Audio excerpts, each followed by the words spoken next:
Welcome students. In previous class you have learnt about fertilization and parts of a fruit.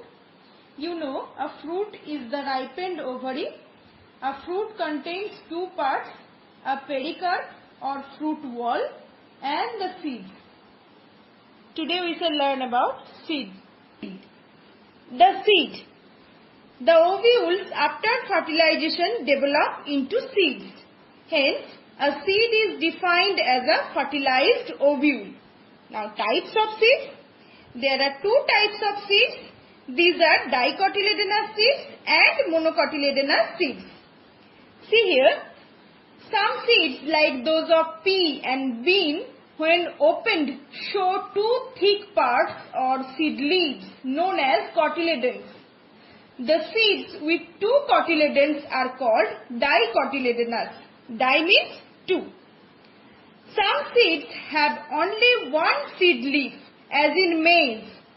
Such seeds with one cotyledon are called monocotyledonous. Mono means single or one.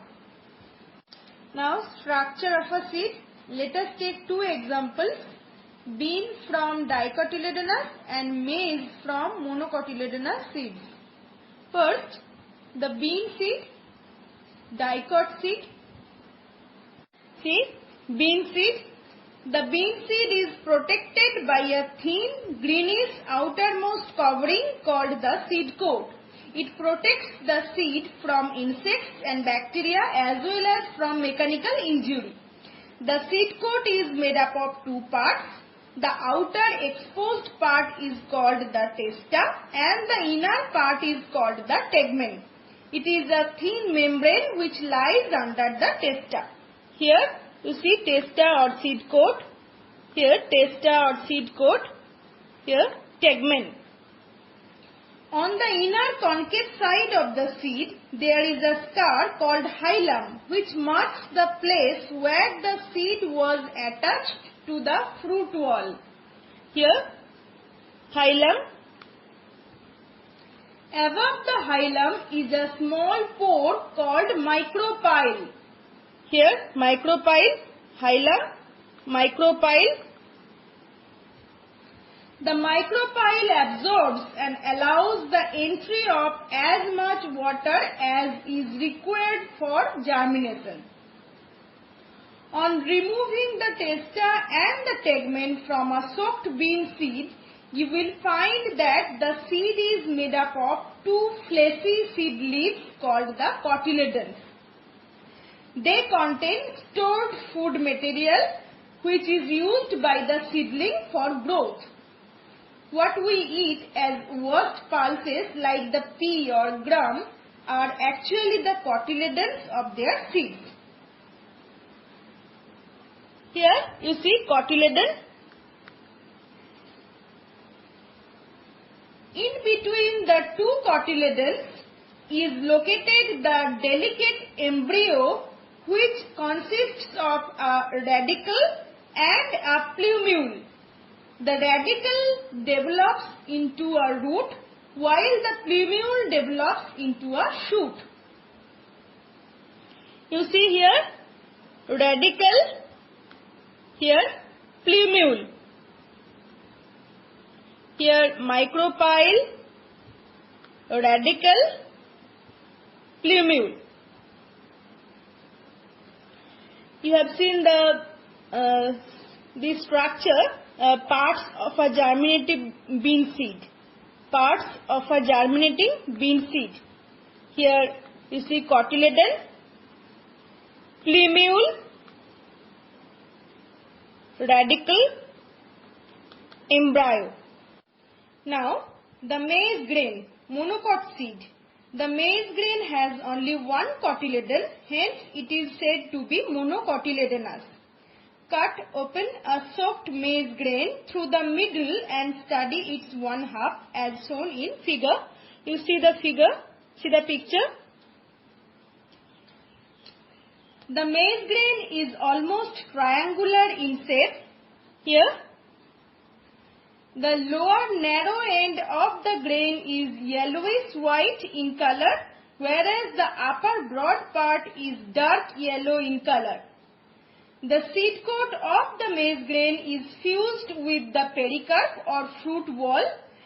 This is a thin membranous layer and forms the outermost part. You see here seed coat and fruit wall here. The upper larger part of the maize grain is called the endosperm. It stores starch. Surrounding this is a protein-rich layer called the aleuron layer. Here endosperm, here endosperm, here aleuron layer. The lower portion is the cotyledon. Here cotyledon. The cotyledon contains the embryo, which is made up of the radicle and plumule. Here radicle and plumule. See, we always use the term maize grain as the seed coat is fused together with the pericarp. Now differences between a bean seed and a maize grain. Bean seed, dicot seed, maize grain, monocot seed. In bean seed, endosperm absent, and in maize grain, endosperm present. In bean seed, cotyledon store food. In maize grain, endosperm stores food. In bean seed, embryo is large, and maize grain embryo is small. In bean seed, seed is contained separately in a fruit. In maize grain, seed coat and fruit wall are fused to form a grain. Here. Now, germination. The process by which the embryo in the seed becomes active in the presence of water, air and suitable temperature and grows into a young plant is called germination. Most plants grow from seeds. Marigold, mango, apple, wheat, gram plants, etc. begin their life from a single seed. When a seed is sown, it sprouts and produces a seedling, which then grows into a mature plant. This plant again produces flowers, fruits and seeds.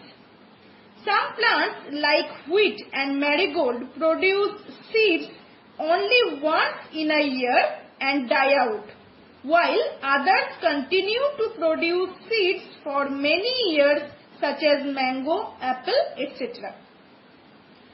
So you remember the process by which an embryo within the seed becomes active and grows into a young plant is called germination. Now you see the picture, types of seed germination. There are two types of germination depending on whether the cotyledons are pushed above the ground or remain below the ground during germination. First, apigeal germination. In this, the cotyledons get pushed above the ground. They turn green and leaf-like but ultimately shrivel and fall off. Example, bean. See, apigeal germination in bean seed. Radicle. Here, you see, seed coat here. And cotyledons above the ground. Here, cotyledons above the ground. Leaves. Now, hypogeal germination. In this, the cotyledons remain below or just on the surface of soil. They just dry up and fall off. Example, maize, rice, gram. See, hypogeal germination in gram seed. Here, seed, plumule. Here, Here you see cotyledons remain below soil. Cotyledons remain below soil. You see this activity from your book to study the germination of pea seed. Soak some pea seeds, wrap them in moist cotton and keep them overnight. Next morning, try to remove the seed coat from one seed. You will observe that there are 2 cotyledons inside the pea seed. Sow the remaining seeds in a pot of moist soil and wait for 2 to 3 days so as to allow the pea seeds to germinate. It is observed that the cotyledons remain below the ground. This type of germination is called hypogeal germination. In this type of germination, the cotyledons remain in the soil. Here you see the picture. Radicle, plumule. Here radicle, plumule, foliage leaves. Here roots. Here cotyledon. Here epicotyl. Here hypocotyl. In this type of germination, the cotyledon remain in the soil. Now see the next activity to study germination using maize grain. Soak some maize grains in water for about 24 hours. The grain starts swelling up with the absorption of water and germination starts slowly. The stored food in the endosperm is used by the plumule and the radicle for their growth. The radicle lengthens and bursts out. The plumule too emerges out from the grain and forms the first leaf. The radicle grows downward while the plumule grows upward. This type of germination is called hypogeal germination, as the cotyledon remains under the soil. The plumules only comes out of the soil to form leaves. Here you see radicle, roots, here leaves. Remember, in apigeal germination, cotyledons are pushed above the ground, and in hypogeal germination, cotyledons remain in the ground. Now, conditions necessary for germination: water, air and favorable temperature are the 3 necessary conditions for the germination of a seed. Now, you see this activity to study the conditions necessary for germination. The 3 bean experiment to demonstrate germination. Take 3 mature dried bean seeds and tie them on a glass slide at 3 different positions. This strip is placed in a beaker containing water in such a way that the lower seed is completely submerged in water.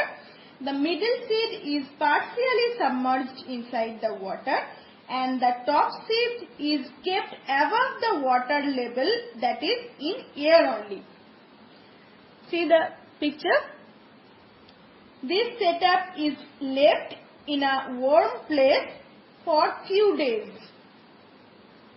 It is observed that the middle seed shows germination and gives out a radicle and a shoot with leaves. Here, middle seed.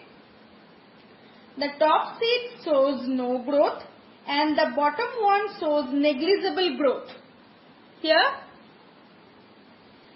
the middle seed gets fully germinated due to the fact that this seed has all the favorable conditions necessary for germination, that is air or oxygen, moisture and warmth or favorable temperature.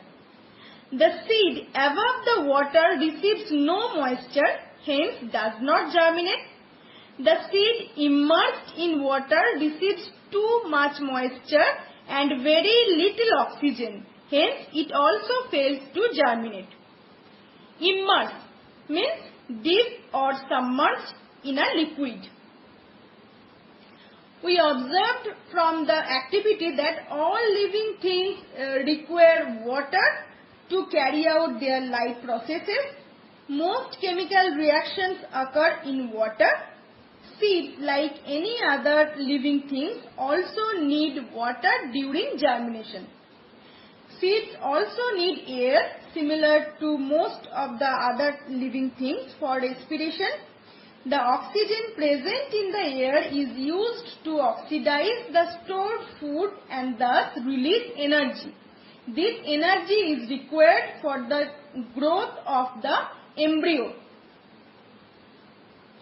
A suitable temperature is necessary for all chemical activities assisted by enzymes. Enzymes are inactive at low temperatures and get destroyed at higher temperatures. They act best at a temperature between 35 degrees and 40 degrees Celsius.